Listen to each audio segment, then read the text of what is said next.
Next है point 1, orbitals of nearly same energy hybridize. तो orbitals जिनकी एनर्जी नजदीक की है वो हाइब्रिडाइज करते हैं। इसका मीनिंग है 3s की ऑर्बिटल 4s के साथ या 3s 3p की ऑर्बिटल 4d के साथ हाइब्रिडाइज नहीं करेगी। अदरवाइज सेकंड शेल वाले एटम्स में भी तो एटॉमिक स्ट्रक्चर के हिसाब से थर्ड फोर्थ फिफ्थ शेल्स हैं, खाली पड़े हैं, राइट। तो हम ये नहीं कह सकते कि आपके पास बाकी ऑर्बिटल्स नहीं है, लेकिन ऑर्बिटल्स की एनर्जी अप्रोप्रिएट नहीं है, इसलिए वो हाइब्रिडाइजेशन में पार्टिसिपेट नहीं करती। Hybridization results from mixing of atomic wave function, वो तो क्लियर ही है, एटॉमिक ऑर्बिटल का मतलब ही वेव फंक्शन होता है। Number of hybridized orbitals found is equal to number of orbitals mixed. यहाँ पर मैंने हाईलाइट किया है इक्वल को, कि हम सबको पता होना चाहिए अगर हम sp3 हाइब्रिडाइज कह रहे हैं, 4 ऑर्बिटल मिल बन रही हैं, तो 4 ही ऑर्बिटल मिक्स होंगी। अगर हम sp2 हाइब्रिडाइज कह रहे हैं, 3 हाइब्रिड ऑर्बिटल आ रही हैं, तो 3 ही ऑर्बिटल मिक्स होंगी। So number of hybridized orbitals found must be equal to number of orbitals mixed, right? Hybridized orbitals have identical shape and energy.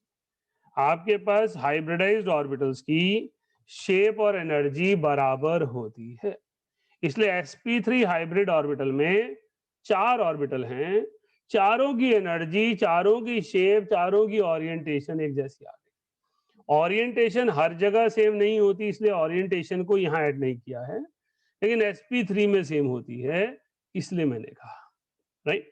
Her orbital जो हाइब्रिडाइज्ड है उसकी आइडेंटिकल शेप और energy होगी। Hybridized orbitals are dumbbell shape, one loop larger and one smaller. तो hybridized orbitals को हम कैसे draw करते हैं? हाइब्रिडाइज्ड ऑर्बिटल्स को हम ऐसे ड्रॉ करते हैं। ऐसा माना जाता है कि smaller loop indicate s orbital and bigger loop indicates p orbitals, right? Hybridized orbitals are different orientation in space, वो तो वेस्पर की वजह से ही है। अगर 2 ऑर्बिटल होंगी तो रिपल्शंस को मिनिमाइज करने के लिए 180 डिग्री पर होंगी, 3 ऑर्बिटल्स होंगी तो उन्हें मिनिमाइज करने के लिए 120 पर होंगी, 4 ऑर्बिटल होंगी तो रिपल्शन को मिनिमाइज करने के लिए 109 डिग्री 28 मिनट्स पर होंगी। हाँ जी अरनूर बोलिए। सर आपने अभी क्या कहा था, छोटे वाली जो और वो छोटे होती वाला है? जो लूप होता है, छोटे वाला जो सर्कल दिख रहा है हमें, वो s ऑर्बिटल को रिप्रेजेंट कर रहा है, जो बिगर वन है वो डम्बल शेड p और d को रिप्रेजेंट कर रहा है, right. Okay sir. Hybridized orbitals show only head on overlapping, इसे मैंने रेड से हाईलाइट किया है कि आपको ये पता होना चाहिए हाइब्रिडाइज्ड ऑर्बिटल सिर्फ सिग्मा बॉन्ड बनाती हैं, हाइब्रिडाइज्ड ऑर्बिटल पाई बॉन्ड नहीं बनाती हैं। तो sigma bond is formed by hybridised orbital and unhybridised orbital जो है वो पाई बॉन्ड बनाती है। जो लिखना चाहे वो साथ साथ लिख भी सकता है, पर मेरा मानना पहले सुन लो, लिखने में तो फास्ट हो जाता है ना। कुछ बच्चे चैट में पूछे साथ साथ लिख लें, लिखने को लिख सकते हो पर फास्ट लिख लेना, 2 मिनट ले लेना और क्या। नेक्स्ट है presence of lone pair of electron and hybrid orbitals show distorted geometry. ये हाइब्रिडाइज्ड ऑर्बिटल्स में लिखा है मैंने पॉइंट, लेकिन ये वेस्पर ही है। Valence shell electron pair repulsion theory कहती है कि लोन पेयर जहां भी प्रेजेंट होंगे, lone pair lone pair lone pair bond pair repulsion stronger होती है, तो मॉलिक्यूल्स के पास डिस्टॉर्शन इन ज्योमेट्री हो जाती है, जो उनकी शेप निकल कर आती है वो डिफरेंट हो जाती है in comparison to arrangement with same number of bond pairs. Next है as s character increases in hybridized orbital, more becomes electronegativity of atom involved in hybridization. ये भी मैंने रेड से हाईलाइट किया है, उसकी वजह यही है कि ये एंट्रेंस की स्टेटमेंट है, क्वेश्चन है एंट्रेंस का कि जिस एटम में हायर एस करेक्टर होता है उसकी इलेक्ट्रोनेगेटिविटी का क्या रिलेशन बन जाता है। तो आपके पास जहां पर भी एस करेक्टर ज्यादा होगा वहां पर हाइब्रिडाइज्ड ऑर्बिटल जो होगी उसका साइज, उसकी जो इलेक्ट्रोनेगेटिविटी है वो न्यूक्लियस के कंपैरेटिवली ज्यादा नजदीक हो जाएगी। तो हाइब्रिडाइज्ड ऑर्बिटल जो हैं जितनी ज्यादा हाइब्रिडाइजेशन उतनी ज्यादा इलेक्ट्रोनेगेटिविटी। तो इस पर क्वेश्चन जो एग्जाम्स में पूछा जाता है commonly, electronegativity of carbon when it is sp is more than sp2 is more than sp3। ये ऑर्गेनिक में बड़ी मदद करता है आपकी कार्बन आयन की स्टेबिलिटी में, कार्बोकेटायन की स्टेबिलिटी में, CH बॉन्ड की बॉन्ड लेंथ में, राइट। जितनी ज्यादा इलेक्ट्रोनेगेटिविटी होगी, न्यूक्लियर फोर्स ऑफ अट्रैक्शन ज्यादा होगी, बॉन्ड लेंथ छोटी हो जाएगी, राइट। तो जैसे जैसे एस करेक्टर बढ़ता है, हाइब्रिडाइज्ड ऑर्बिटल्स में इलेक्ट्रोनेगेटिविटी इंक्रीज हो जाती है। नेक्स्ट पॉइंट है, hybrid orbitals are constructed on an atom to reproduce electron arrangement characteristic of the experimentally determined shape. ये मैंने आपको सबसे पहले कहा था, हमने हाइब्रिडाइजेशन का कंसेप्ट क्यों दिया, हम उन शेप्स को जो स्ट्रक्चर से हमें दिखाई दे रहे थे क्रिस्टलोग्राफिक प्लेन में, हम उस शेप को कोई रीजन देना चाह रहे थे, राइट। हमने जब हाइब्रिडाइजेशन कंसेप्ट दिया और डिफरेंट मॉलिक्यूल्स की एक्सरे क्रिस्टलोग्राफी स्टडी की, तो सेम बिहेवियर नजर आया। तो हमारे पास एटम की डिफरेंट प्रॉपर्टीज, मॉलिक्यूल की डिफरेंट प्रॉपर्टीज को ले डाउन करने के लिए ये कंसेप्ट दिया गया, राइट। तो हाइब्रिडाइजेशन जो है, हम जो भी यहाँ पढ़ते हैं वो सारी चीज मॉलिक्यूलर शेप में एक्सपेरिमेंटली ऐसी दिखती है। लेकिन स्टार्टिंग में हाइपोथेटिकल क्यों कहा, क्योंकि हम कह रहे हैं मिक्सिंग ऑफ ऑर्बिटल्स। ऑर्बिटल्स क्या होती हैं? स्पेसेस। क्या स्पेस को मिक्स कर सकते हैं? स्पेस तो रूम है ना, drawing room is different than dining room. मैं दीवार तोड़ के ये बोल सकता हूँ ये सारा स्पेस बड़ा कर दिया मैंने, लेकिन drawing room is drawing room, dining room is dining room. So I can not say that मैंने दोनों फ्लोर मिक्स कर दिए, राइट। तो मिक्सिंग ऑफ ऑर्बिटल हमने एक कंसेप्ट दिया ताकि हमारी स्टडी ऑफ मॉलिक्यूल्स आसान हो सके, राइट। लास्ट तो सिंपल है, octet expansion correspond to involvement of d orbital. Octet expansion होती ही तब है जब डी ऑर्बिटल्स इन्वॉल्व होती हैं। नोट कीजिए। आप में से किसी को किसी भी पॉइंट पे कंफ्यूजन हो तो पूछिए। सर एक पॉइंट ऊपर करना प्लीज। पता जी कर रहा हूँ, नीचे से लाइन चली गई थी। अरे यार टिक क्यों नहीं रहा है? ठीक है सर, हाँ जी बोलिए। जिसमें एस करेक्टर ज्यादा होएगा वो ज्यादा स्टेबल होएगा? जिसमें एस करेक्टर ज्यादा होएगा। जिसमें ज्यादा होगा वो ज्यादा स्टेबल होगा तो नहीं कह सकता, ज्यादा इलेक्ट्रोनेगेटिव होगा ऐसा कह सकता हूँ। सर, इलेक्ट्रोनेगेटिविटी स्टेबिलिटी से फिर कैसे हम देखेंगे? वो तो डिपेंड करता है ना किसकी स्टेबिलिटी देख रहे हो। कैटायन की स्टेबिलिटी कम हो जाती है, एनायन की स्टेबिलिटी बढ़ जाती है, राइट। Yes sir. तो हमने किसकी स्टेबिलिटी देखनी है वो डिसाइड करेगा स्टेबिलिटी बढ़ेगी या कम होगी।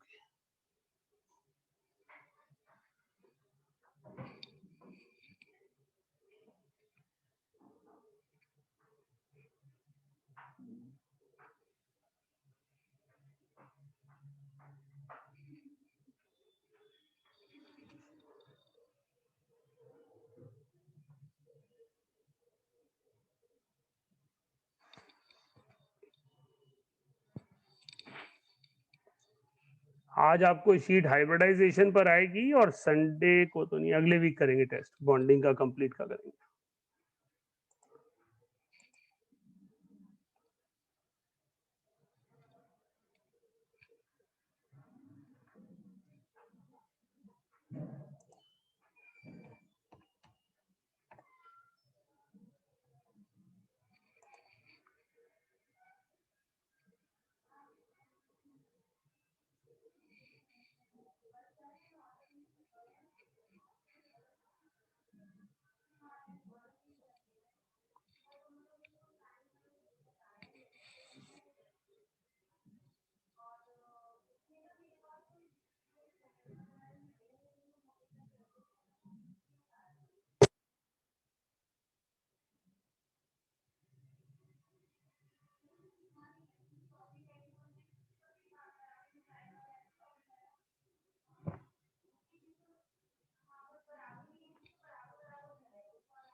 हाँ जी वंशिका।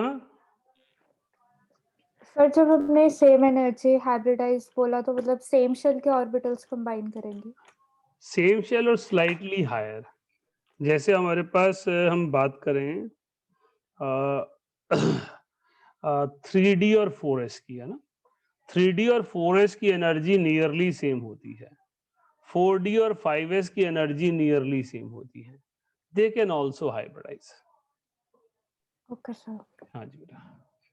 सर और 3D 4D की कैसे सिम होती है? मैंने बोली नहीं बेटे, आपके कानों ने सुनी। मैंने 3D और 4S बोली।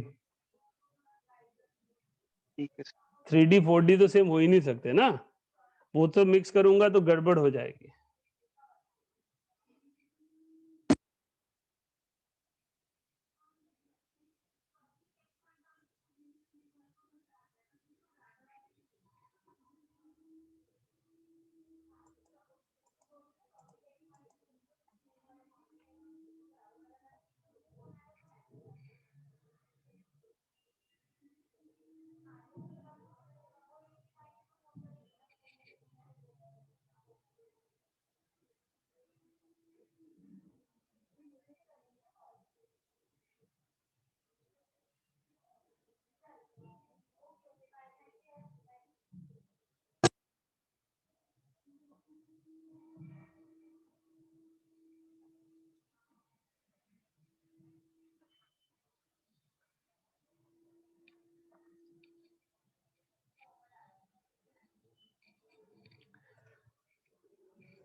सर लास्ट पॉइंट एक्सप्लेन करना है एक बार। Hybrid orbitals are constructed on an atom to reproduce electron arrangement characteristic of experimentally determined shape of molecule. इस पॉइंट का मीनिंग है, हमने जो हाइब्रिडाइजेशन का कंसेप्ट डेवलप किया है, उससे जो हाइब्रिडाइज्ड ऑर्बिटल हम एटम के सरफेस पर ड्रॉ कर रहे हैं, वो हमें वही शेप मॉलिक्यूल की दे रहा है जो हम एक्सपेरिमेंटली मेजर कर रहे हैं। हमने वाटर के मॉलिक्यूल को, अमोनिया के मॉलिक्यूल को या किसी एक्सवाइजेड मॉलिक्यूल को एक्सपेरिमेंटली स्टडी किया।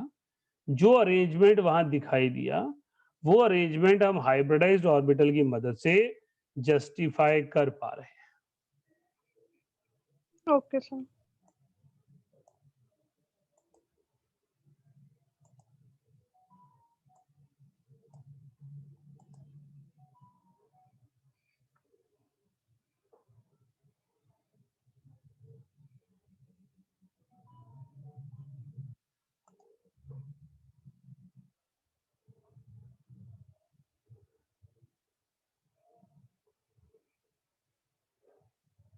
I always believe chemical bonding is circulatory system of chemistry. As you grow, you mature yourself with chemical bonding, you will be able to explore reasons for many things, right? It is possible that some other student without logic can attempt a question of chemical bonding correct, तो उसकी cramming अच्छी है, ammonia is polar, ammonia is pyramidal, सही हो गया। लेकिन अगर आपने रीजनिंग डेवलप की है तो आपको इतना सारा कंटेंट खाली रिटेन नहीं करना पड़ता, राइट। अब अमोनिया मॉलिक्यूल लॉजिकली देखें तो क्यों पिरामिडल है, वो हाइब्रिडाइजेशन और वेस्पर समझाते हैं। लेकिन अगर एक बच्चे ने वही 4 मॉलिक्यूल याद किए, वही पेपर में आ गए, चाहे वो वी की स्टूडेंट है, उसका तो काम हो गया, राइट। तो हमने वो सारे क्वेश्चन भी असाइनमेंट में डाले हैं जिनके प्रोबेबिलिटीज ज्यादा है। अब आपको एज अ स्टूडेंट 2 चीजें करनी है, जिसको जो अच्छी लगे। जिसको लगता है कि यार इतनी सारी चीजें कौन सोचेगा, तो रट लो, राइट। वही सारे मॉलिक्यूल पेपर में आने हैं। जिसको लगता है नहीं मुझे रीजनेबली सब्जेक्ट के साथ जाना है तो थोड़ी मेहनत एक्स्ट्रा करनी पड़ेगी, क्योंकि सोचना है, सोचने में तो मेहनत लगती है।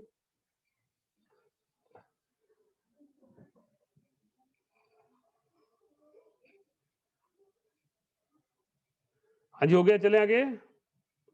लास्ट पॉइंट बचा है मेरे पास, नो सर। लास्ट पॉइंट समझा दूं तो साथ साथ लिख लियो। The order in which the orbitals of a hybrid set are return is the order of increasing n. हमारे पास ट्रांजिशन मेटल से रिलेटेड क्वेश्चन कहाँ आते हैं? कोऑर्डिनेशन केमिस्ट्री में। वहां पहले n-1d आती है, फिर ns, फिर np, इसलिए उनकी हाइब्रिडाइजेशन लिखी जाती है dsp3 d2sp3 लाइकवाइज। लेकिन हम +1 लेवल पे जब पढ़ते हैं तो मेन ग्रुप एलिमेंट्स पढ़ते हैं और बॉन्डिंग चैप्टर हम +1 में पढ़ते हैं, राइट? तो बॉन्डिंग चैप्टर में हमारे पास हाइब्रिडाइजेशंस क्या होती हैं? sp3d, sp32, sp3d।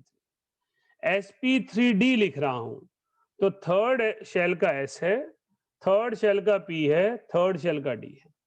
dsp3 लिख रहा हूं तो थर्ड शेल का s है, फोर्थ शेल का, थर्ड शेल का d है, फोर्थ शेल का s है, फोर्थ शेल का p है।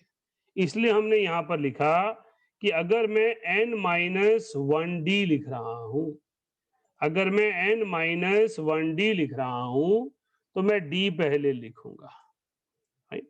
लेकिन अगर मैं nd लिख रहा हूं तो मैं d बाद में लिखूंगा। तो d ऑर्बिटल के अरेंजमेंट के बेसिस पर इन हाइब्रिडाइजेशंस को लिखा जाता है, राइट? नोट कर लीजिए लास्ट पॉइंट।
हमने अगली लाइन ऐड की है, total number of electron pair is equal to number of hybrid orbital.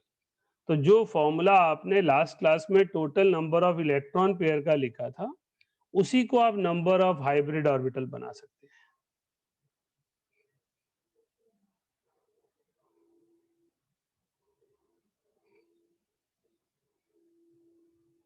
Number of hybrid orbital कितनी होंगी और उसको क्या लिखेंगे वो शीट में आ जाएगा आपको टेबल फॉर्म में। जैसे आज की शीट जो आपको भेजी थी उसमें इलेक्ट्रॉन पेयर आ गए थे।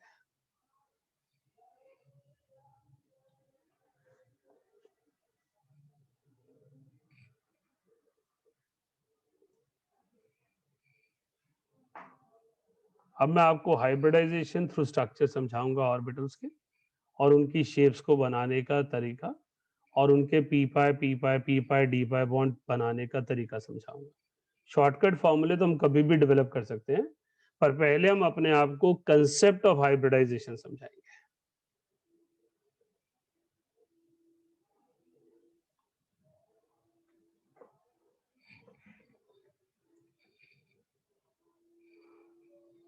चलिए पहला मॉलिक्यूल ले रहा हूं. First molecule which I am picking up is BF3. ध्यान से सुनिएगा, पहला मॉलिक्यूल समझा रहा हूं तो समझने वाली बात है. BF3 में सेंट्रल एटम बोरॉन है. बोरॉन की वेलेंस कॉन्फ़िगरेशन है 1s2 2s2 2p1. Hybridization valence bond theory की एक्सटेंशन है. तो वैलेंस बॉन्ड थ्योरी कहती है valence shell has to participate in bond formation. तो हमने बोरॉन की ग्राउंड स्टेट कॉन्फ़िगरेशन लिखी. किसकी लिखी? वैलेंस शेल की. वैलेंस शेल में क्या था? 2s में 2 इलेक्ट्रॉन थे और 2p में 1 इलेक्ट्रॉन है. हरनूर आप बताइए कि इसके बेस पर क्या BF3 बनाया जा सकता है या नहीं? वैलेंस बॉन्ड थ्योरी क्या कहती है? इसकी वैलेंसी कितनी है बोरॉन की? सर 3. 1. ग्राउंड स्टेट के बेस पर, वैलेंस शेल के बेस पर, ग्राउंड स्टेट के बेस पर इसके पास एक अनपेयर्ड इलेक्ट्रॉन है और वैलेंस बॉन्ड थ्योरी कहती है कि इसकी वैलेंसी 1 है. लेकिन जो कंपाउंड है उसमें वैलेंसी 3 है. आप गलत नहीं बोल रहे, लेकिन आपने मेरी बात नहीं समझी. मैंने कहा according to valence bond theory इसकी ग्राउंड स्टेट में वैलेंसी कितनी है? 1. इसका मतलब boron will form BF3 only in excited state. ये रीजनिंग के क्वेश्चन आ जाते हैं ना बेटा कि बोरॉन BF3 ग्राउंड स्टेट में बना रहा है या एक्साइटेड स्टेट में. तो हमें समझ ही नहीं आएगा वो बोलना क्या चाह रहा है अगर हमने शॉर्टकट फॉर्मूले पहले डेवलप कर लिए, क्योंकि हाइब्रिडाइजेशन तो हम पहले ही बना लेंगे. अब एक्साइट करेगा तो ये पेयर्ड इलेक्ट्रॉन अनपेयर्ड हो जाएगा. Now it's covalency is 3. Now it's covalency is 3. Right. अब ये 3 ऑर्बिटल, अब हाइब्रिडाइजेशन कहती है जितने बॉन्ड बनाने हैं उतनी nearly equal energy orbitals mix हो जाती हैं और नई ऑर्बिटल्स बनती हैं जो एक बराबर होती हैं. पहले ये एक बराबर नहीं थी, ये गैप बीच में बनाया हुआ है. ये गैप एनर्जी को इंडिकेट करता है. 3s की एनर्जी कम थी, 3p की एनर्जी ज्यादा थी. लेकिन हाइब्रिडाइजेशन होने के बाद इन तीनों की एनर्जी बराबर हो जाएगी, तीनों की शेप्स बराबर हो जाएंगी और इसको हम क्या कहेंगे? 3. इसे हम क्या कहेंगे? 3 sp2 हाइब्रिड ऑर्बिटल्स. तो मेरे पास 3 sp2 हाइब्रिड ऑर्बिटल्स आ गई, एक ऑर्बिटल खाली रह गई. सो हमारे पास ये sp3 हाइब्रिड ऑर्बिटल्स हैं और ये वेकेंट p ऑर्बिटल है. तो जैसा अभी आज की क्लास में स्टार्टिंग में शायद असाइनमेंट का क्वेश्चन था कि NH3BF3 में जो एडक्ट बनेगा वो किस वजह से बनेगा. तो जिस बच्चे को BF3 Vacant. पता है उसे पता है उसमें एक वेकेंट p ऑर्बिटल है.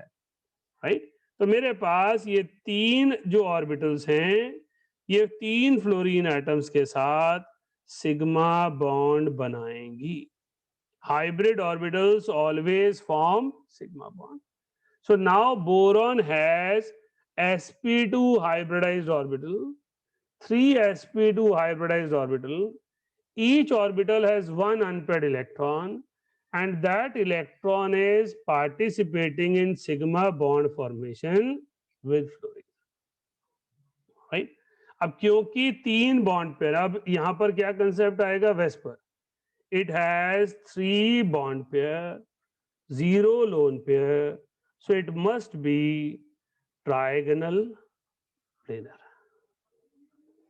तो हमने यहां पर ट्रायगोनल प्लेनर शेप बना दी और हमने कहा यहां पर 3 फ्लोरीन इसके साथ जुड़ेंगे.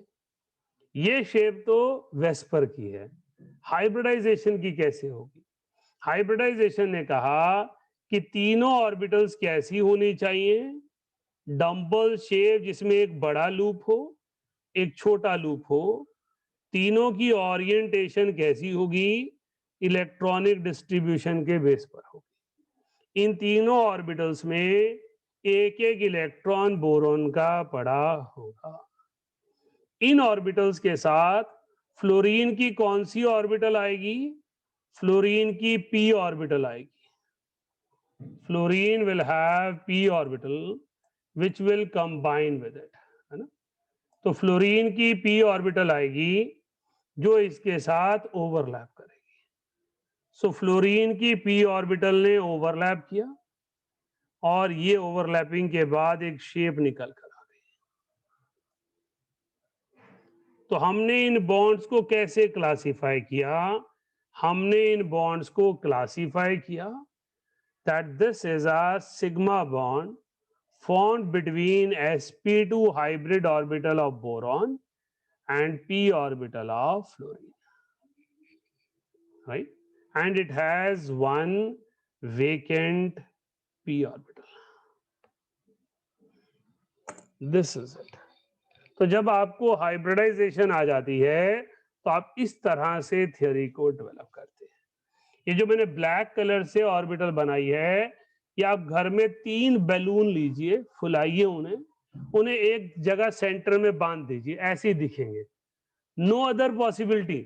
तो हाइब्रिडाइजेशन कहीं और से नहीं आई है। आप घर में बर्थडे मना रहे थे, पॉलिंग ने बनाया होगा बर्थडे, पॉलिंग ही था ना। तो पॉलिंग ने स्लेटर का बर्थडे मनाया, स्लेटर को गुब्बारों का बड़ा शौक था, उन्हें गुब्बारे इकट्ठे कर दिए, जो शेप आई क्या था, वह हाइब्रिडाइजेशन हो गई, राइट।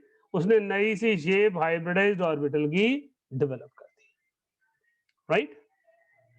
क्लियर है? हाँ जी अब्दुल बोलो। सर मतलब अनपेयर्ड इलेक्ट्रॉन जितने होंगे उतनी हम वैलेंसी कहेंगे ना? हाँ बेटा, वैलेंस बॉन्ड थ्योरी यही कहती है। Valence bond theory says when a normal covalent bond is formed, it is formed because of equal number of sorry because of presence of unpaired electrons.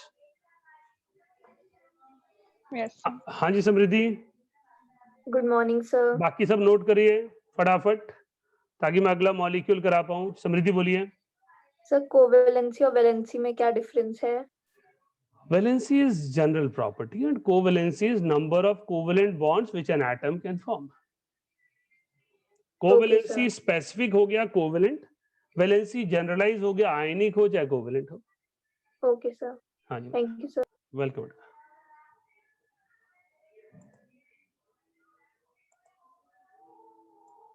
Aryan पूछना है कुछ? यस सर, एक configuration. बोल बोल क्या पूछना है इस सर कॉन्फ़िगरेशन ये में? 1:2 2:2 तो कॉन्फ़िगरेशन लिखनी आती है आती है सर। तो बता ना फिर क्या पूछना है बेटे इसमें। मुझे तेरी बात नहीं समझ में आई ना, तो उसमें सर ये आपने स्पेसिफिक जोड़ कैसे दिया, ये मुझे समझ नहीं आया। किसको जोड़ा मैंने? सर ये 1 मिनट। अच्छा ये नीचे हाइब्रिडाइजेशन का कंसेप्ट है यस ना। सर। हाइब्रिडाइजेशन का कंसेप्ट कहता है before bond formation these orbitals hybridize, and hybridization का मतलब वो जुड़ जाएगा। These orbital mix to give new orbitals which have equal energy. तो इन तीनों ऑर्बिटल्स को मिक्स कर दिया और एक नई ऑर्बिटल बन गई जिसे sp2 हाइब्रिड ऑर्बिटल कहा गया, राइट। अब यस ये सर। गायब हो जाएगा, शुक्र है आ गया, ठीक है, थैंक यू। हरनूर बोलो। सर जैसे फ्लोरीन का तो एक इलेक्ट्रॉन है, बिल्कुल तो ठीक है। फिर उसकी p ऑर्बिटल कैसे आ गई? उसकी s नहीं आनी चाहिए जब हमने हाइब्रिडाइजेशन का नीचे स्ट्रक्चर बनाया है। फ्लोरीन की कॉन्फ़िगरेशन लिख के देखी बिटिया? नहीं देखी ना, अच्छा ऐसे ठीक है, नहीं तुक्का जब ठीक है मार ठीक दिया। है ठीक है ठीक है। ठीक है, यस सर। ओके।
जो मैंने अभी आपको सिखाया, इसके जरिए अगर आप 8-10 मॉलिक्यूल्स पर एक एक करके मेहनत करेंगे, देखो मेहनत आप ही की है, आप एक दूसरे के डिस्टिंग्विशिंग फैक्टर बनेंगे।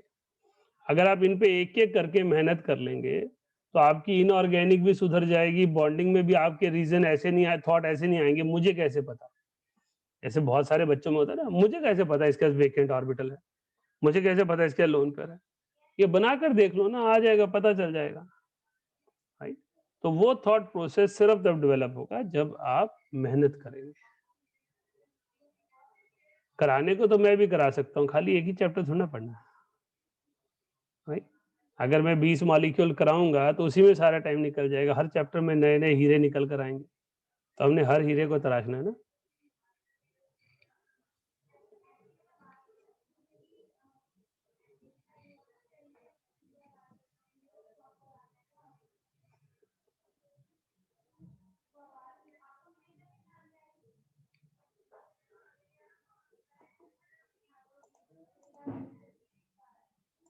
हाँ जी, सारा बना लिया सबने।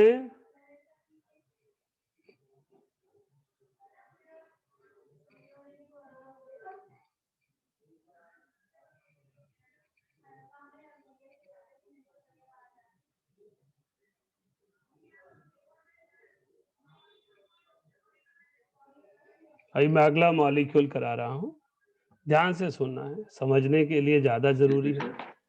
आज बोलिए सर, ये जो ग्रीन से बना रखा है आपने, ये वेकेंट पी ऑर्बिटल है? वेकेंट पी ऑर्बिटल है। Okay sir.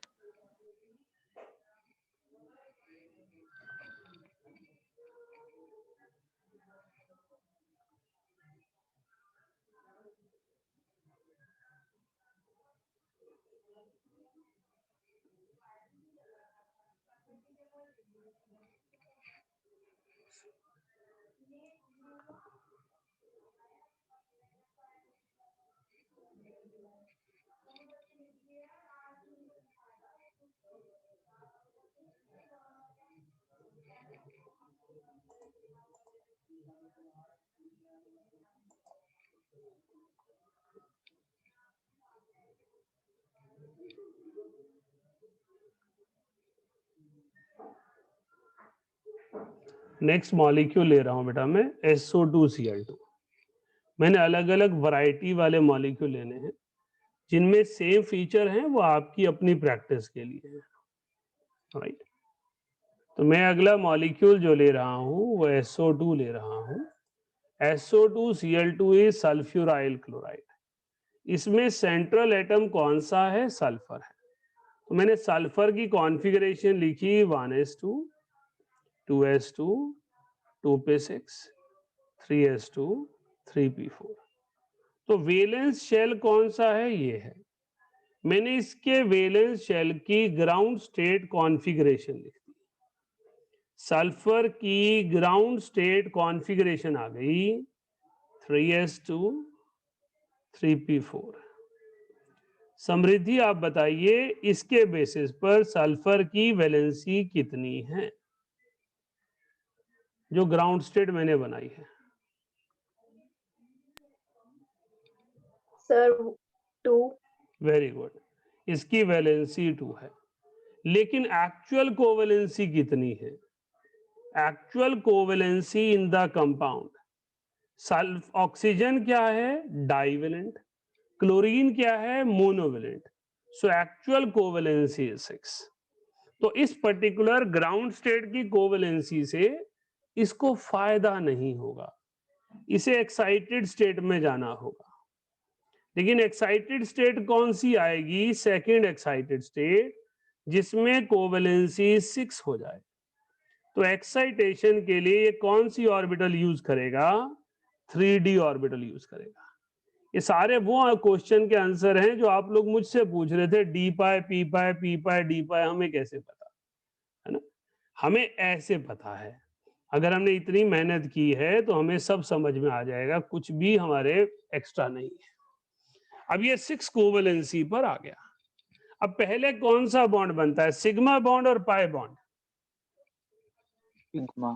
Sigma bond. तो पहले सिग्मा बॉन्ड बनेंगे, एक सिग्मा बॉन्ड क्लोरीन के साथ, दूसरा सिग्मा बॉन्ड दूसरे क्लोरीन के साथ, एक सिग्मा बॉन्ड ऑक्सीजन के साथ, एक सिग्मा बॉन्ड दूसरे ऑक्सीजन के साथ।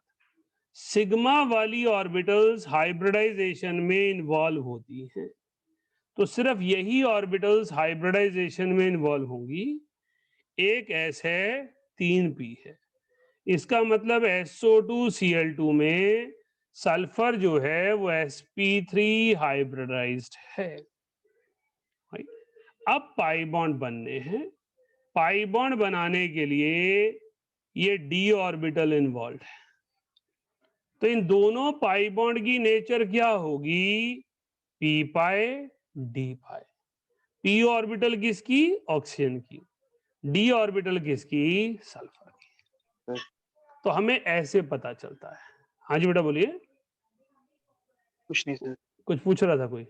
So no this sir. is the way we have to work upon. तो sp3 हाइब्रिडाइज 4 इलेक्ट्रॉन पेयर, इसके पास 4 बॉन्ड पेयर हैं, कोई लोन पेयर नहीं है। तो वेस्पर थ्योरी कहती है ये मॉलिक्यूल टेट्राहेड्रल होगा। तो टेट्राहेड्रल होगा तो 1 2 3 4 ऐसे मैंने बॉन्ड बना ली। तो 4 क्लोरीन है, 2 ऑक्सीजन है, लेकिन दोनों ऑक्सीजन के पास एक एक एडिशनल पाई बॉन्ड है, राइट? सो जो मॉलिक्यूल मुझे सल्फ्यूराइल क्लोराइड दिखाई पड़ेगा वो ऐसा दिखाई देगा, राइट? नोट कर लीजिए, और कुछ पूछना है तो पूछ लीजिए।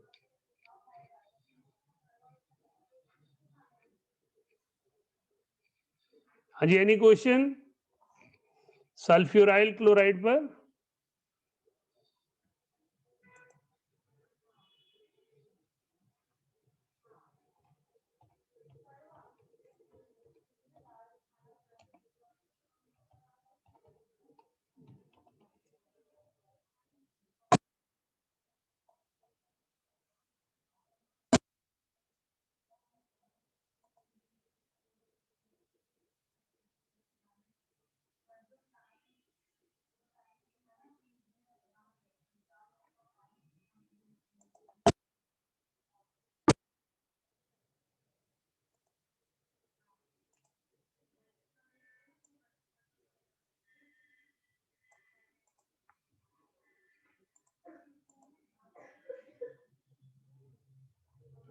आर्यन कुछ पूछना है आपको? हाइब्रिड स्ट्रक्चर क्या पूछना है?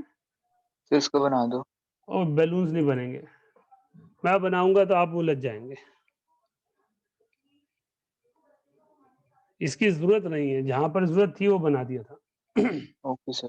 हम्म।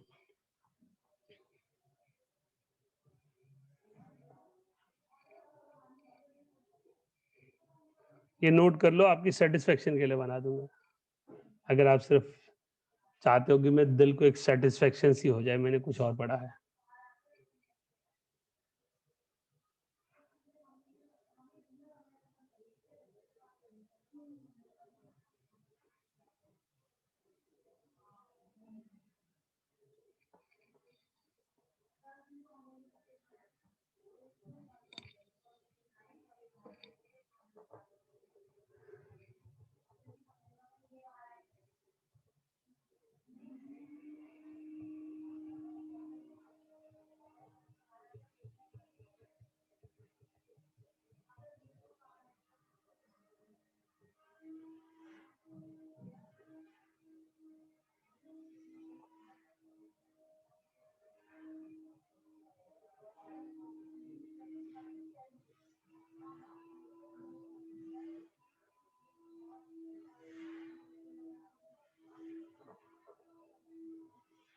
राइट?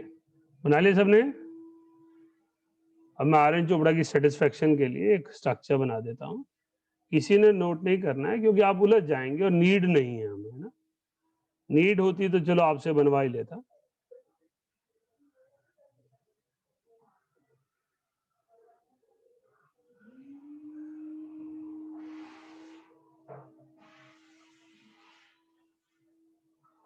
ये हमारे पास sp3 हाइब्रिडाइज्ड हो गई। इसके बाद यहां पर एक ऑक्सीजन एटम आ गया p ऑर्बिटल के साथ जो सिग्मा बॉन्ड बनाएगा। इस ऑक्सीजन के पास एक वेकेंट d ऑर्बिटल है, वेकेंट p ऑर्बिटल है, और इसके पास एक वेकेंट d ऑर्बिटल है। According to VBT they must be coplanar, तो ये कोप्लेनर हो गए, राइट। इसके बाद मेरे पास यहां पर एक ऑर्बिटल क्लोरीन की है, ये दूसरी ऑर्बिटल भी नीचे की तरफ क्लोरीन की है। ये ऑर्बिटल मेरे पास ऑक्सीजन की है, और इसके साथ कंबाइन करने के लिए इसको एक कलर ब्लैक दे देते हैं। इसके साथ कंबाइन करने के लिए यहाँ एक कोप्लेनर ऑर्बिटल होनी चाहिए डी की। वैसे डी की ऑर्बिटल डबल डंबल होती है, तो इसको हमें डबल डंबल ही करना पड़ेगा। मैं तो ड्रॉ कर दूंगा, आपको कितना दिख रहा है मुझे नहीं पता। So this will be the shape of SO2Cl2, right. Chopra ji ठीक है? सर पहले ठीक लग रहा था, एंड में थोड़ा मुश्किल लगा। वेक डंबल के बाद डबल डंबल बनाना पड़ेगा ना। D orbital can not be single orbital ना। D orbital is double dumbbell shape, p orbital is dumbbell shape, right. हमें जो शेप्स रिक्वायर्ड हैं ऑर्बिटल्स वाली, बैलून्स वाली, वो रिक्वायर्ड है जहां पर सराउंडिंग में मोनोवेलेंट है, हाइड्रोजन, क्लोरीन, फ्लोरीन। उनकी नहीं है जिनमें ऑक्सीजन है इन्वॉल्व है। उसमें सिर्फ क्वेश्चन के पॉइंट ऑफ व्यू से हमें पता होना चाहिए पी पाई बॉन्ड बनेगा या पी पाई डी पाई बॉन्ड बनेगा। क्लियर हो गया? सो इस तरह से आपने घर पर इसकी प्रैक्टिस करनी है। आपको जो शीट भेजी जाएगी उसको डेडिकेशन से सॉल्व करना है, ताकि आप उसको बेटर फॉर्म में अप्लाई कर पाए। क्लियर? तो अगली क्लास सैटरडे को होगी। Saturday we will take up sheet of hybridization and the next topic dipole moment या रेजोनेंस। जो भी मुझे अप्रोप्रिएट इन सीक्वेंस लगेगा वो मैं एजेंडा तो डाल ही दूंगा।